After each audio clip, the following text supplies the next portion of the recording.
If you cannot find focus for even 60 seconds, your entire life may feel as though it is drifting beyond your control, scattered by the winds of 1,000 distractions.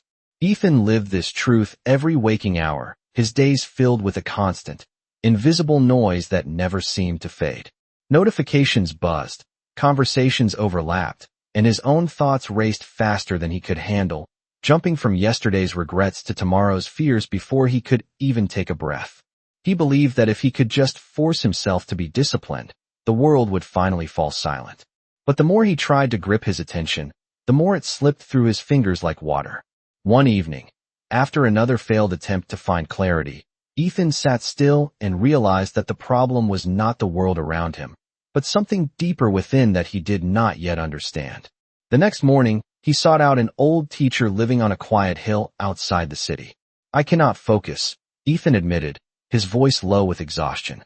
"Everything feels too loud." The teacher did not offer a lecture. Instead, he led Ethan back toward the heart of the city's busiest market. As the roar of the crowd, the clatter of carts, and the shouting of vendors rose around them, the teacher placed a small candle in Ethan's hands. "Walk to the end of this street," the man said softly, "and simply protect this flame. Do not let it go out." Ethan stepped into the chaos.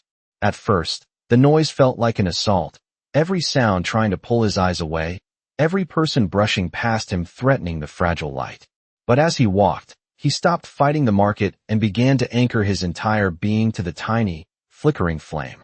Each time a distraction claimed his mind, he gently brought his attention back to the light, step by step, breath by breath, until the world around him began to fade into a blur of motion. By the time he reached the end, the candle was still burning steadily. The teacher asked, "Did you hear the noise this time?"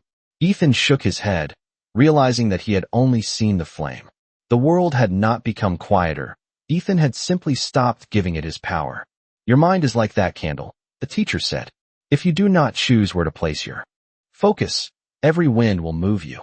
But when you anchor yourself within, even the loudest storm cannot take your peace away."